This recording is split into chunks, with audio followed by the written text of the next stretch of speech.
Welcome to another All About You. And as you know, this month we are talking about love. This month, February, is all about love. And today we're going to find out about love from another perspective. And today we're finding out about love from the perspective of a newly married couple. They're young, they're newly married, and they're here to share their experience with us. Well, I'm not alone. I have Carla. I have Raquel. I've already given up the name of our guest, and we have Carla and Renan. Hello. Hello. So welcome to our program, guys. Thank you. The reason we're having this program is to make people who, young girls and maybe not so young girls who are looking to get married, for them to understand marriage and for them to understand how they can prepare themselves for marriage and how they can make the right choice. Isn't it a question that goes a lot into our minds? How do we know that this is the right person? So you guys are here to help us answer that question. So first of all, tell them how old you are. Okay, I am 24 years old. I am 26. 24 and 26. And how long are you married? 7 months. Oh, they're still in honeymoon? They're still in honeymoon. So let us know then, how did it work? You guys are married, so obviously it means that you thought that you were both the right choice for one another. How did you make that choice? What is it that you identified in him that made you kind of click? Yeah, this is the right person. First of all, as we were speaking before, I did a list of qualities that I wanted in the person. Before I even knew who it was going to be, I already knew what I wanted. So when they introduced me to my husband, when they introduced me to him, I already knew what I wanted. One of the qualities that I loved in him is that he's very decisive. He knows what he wants. And that's this is something girls look for, isn't it? Yeah, Raquel, I want to know what was on this list. Give us the gossip. So what was on your list? You made this list. What qualities did you put on that list? We have, we all have this fairy tale. So some of them was like fairy tale as well. I wanted a person that was caring, loving, as I had that from my parents. They were very caring and loving. So I wanted someone that cared, that respected me. The same way, vice versa. Respecting, caring, understanding. There was many. I don't remember all of them, but there was many. A person that was hardworking, intelligent. I think they're intelligent. Okay.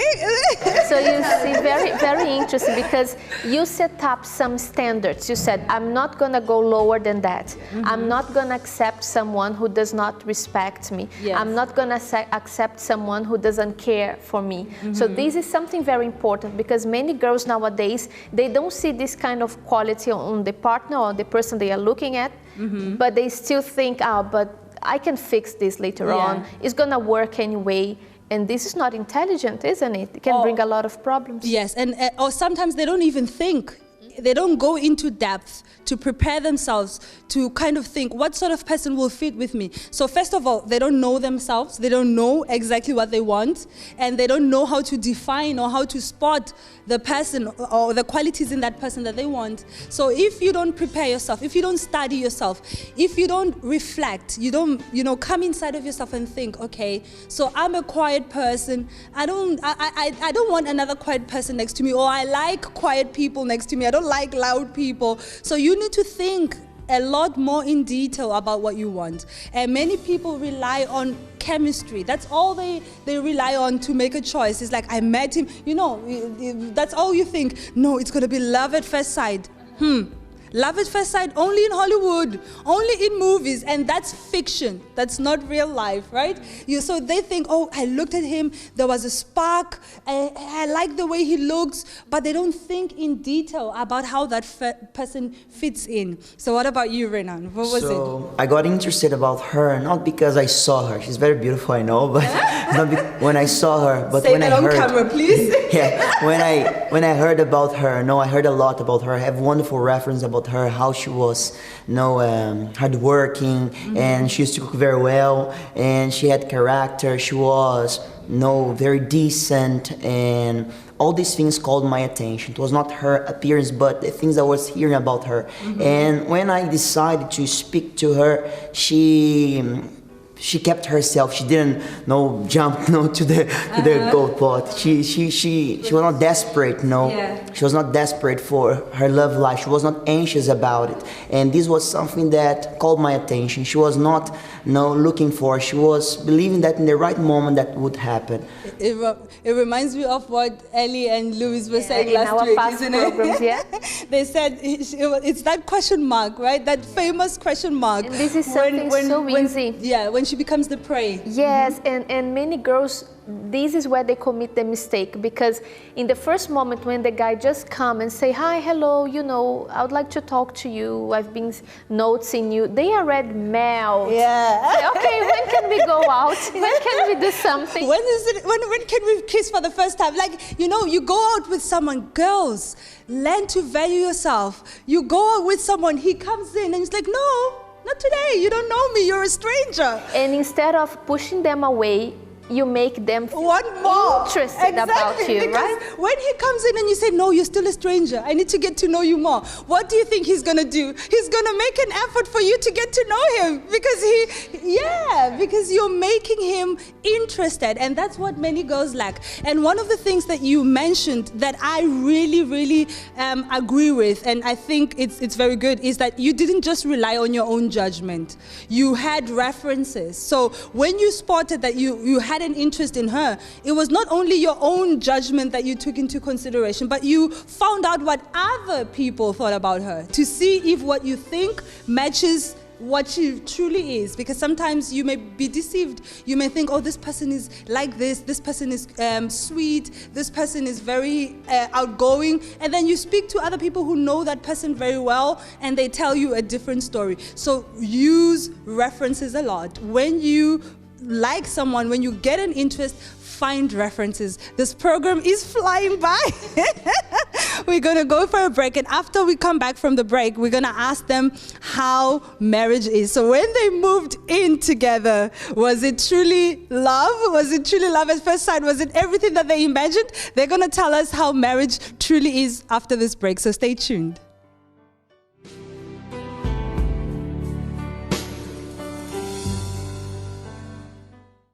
Hi everyone, I'm James. And I am Helena. Join us here every Saturday at 3 p.m. for Love Talk. The show that teaches you how to love intelligently. On my channel, Sky 203. See you there. Love Talk on my channel, Sky 203. Every Saturday, 3 p.m.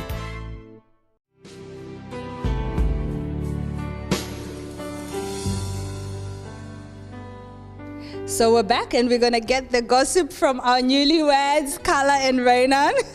So Carla, you mentioned your list. Here he was, this young man, he ticked all the boxes on your list. And then you guys move in together. She ticked all the boxes on your list, Renan. And then you guys moved in together.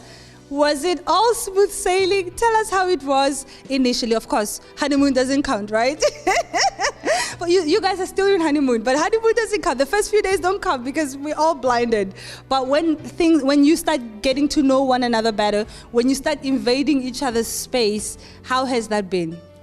It was hard at first, because I came with my bubbliness. Yes. Like talking loud, speaking a lot. I like to Kindred spirit. singing very loud and everything like that. Mm-hmm. So it was hard at first, He came home, he's tired, and I'm there. Talking. That was the first thing. Mm-hmm. Talking a lot and singing. I love to sing. Now I'm much better. But I love to sing. I was also a person that was very bossy. Like I came from home all by myself, and I learned since I was young to grow up. You were very independent. Yeah, that's normally the case when we move in. We're very independent. We're used to being by ourselves. You are single. You are used to do things your way, although you have your parents, but you are used to do things your way. Then you have someone that you go there and you leave something in a way, and then the person comes and live in a different way. Two different minds. So I take it her bubbliness shocked you? Yeah, a lot. No, she used to speak a lot, and she was very caring. I knew she was caring, but not that much. She used to offer me food at all times. Sometimes I know I'm full, I don't want to eat, and she was there offering food and so on. This used to disturb me a lot. That was the extreme. Yes. All the time. And so you guys speak about it as if it's the past tense. So it means you did something to work it out. What did you do to work it out? Like how is it that you're adapting to each other's way of being? I had to, balance myself. I couldn't be the extreme. So obviously I do speak, but obviously I need to know the right time to speak, the right time to sing, the right time to do things. I know that it irritates him, so I'm not gonna do it. I'm gonna try to be more quiet. I'm gonna, put myself in my place, and that's what helped a lot in our marriage, Today I can say it's completely different because of that. I respected him. That's one thing that we have to have when we get married. We have to respect one another. Yeah. Even though he also respected me. Obviously, he speaks to me more. He was a very quiet person. And now we talk, we speak together. And that was something that was very hard before, to speak to each other. So we had to, one had to learn how to speak and the other one had to learn how to, balance, stop, calm down. And that's that we did. So you adapted to each other.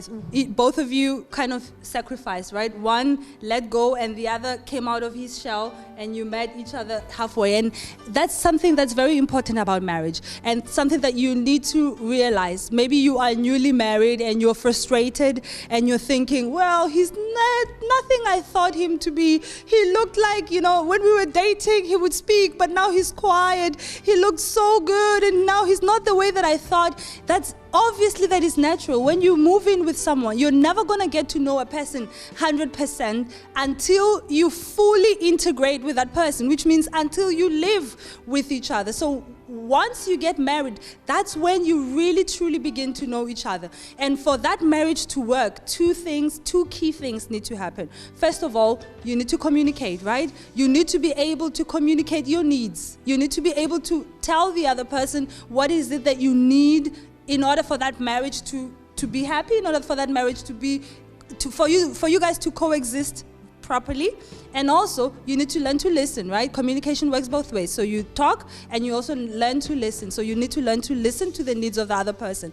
And once you understand the needs of your partner, then you work your way to meeting them. So in the case of Carla and Renan, Carla found out, well, he doesn't like when I'm too bubbly. Oh, well, he likes my bubbliness, but not all the time, in some cases. So which cases? Oh, he likes when we go out, for example. I can be bubbly. But when he comes home and he's tired, then I need to be quiet. So you see, you get to learn each other's boundaries, respect each other's boundaries, and make your way to fit with each other. Yeah, the key word would be sacrifice, isn't it? Usually people think when you are single, you have this in mind, I'm gonna get married to be happy. Yeah. You don't think about making someone else happy. So for her, singing was so nice, she would enjoy, but she had to sacrifice because that wasn't so maybe good or, pleasant for him when he was tired and he wants to rest, for example.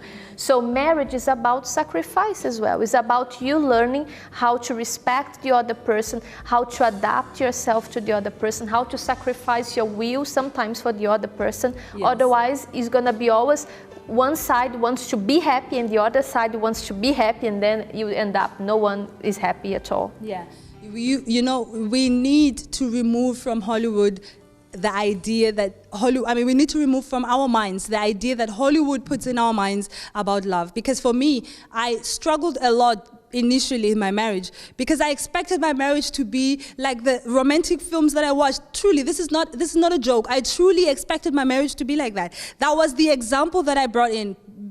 Partly because also my mom was single, so I didn't observe a real life couple growing up. I grew up with a single mom. So in my mind, love was like Hollywood. I had this idea that, I'm going to speak with him. And the minute I tell him, I didn't like this, flowers would come and appear in front of me. That's exactly what I thought. It sounds ridiculous now, but that's what I thought. And when that didn't happen, I was really, really shocked.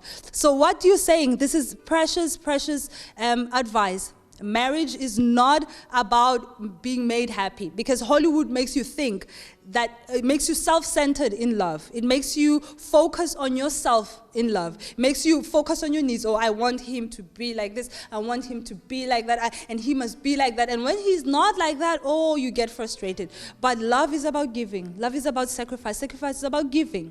So when you truly love, you listen to the needs of the other person. So you approach a conversation in what way? You approach a conversation saying to yourself, I need to make this person happy. So what can I do to sort out this problem that this person is bringing to me? And our time is flashing and flashing and flashing, and we need to go, Raquel. Unfortunately, I was loving the interview today. It was really good. The program, everything. Yeah, everything. Thank you very much, guys, for the advice that you shared. I believe you've helped them make choices, and we're gonna end it here because our producers are going crazy behind camera. So thank you very much, and watch out for the last advice that we're going to give you on love next week. We're gonna have another surprise, love from a different perspective yet again. Thank you. See you next week.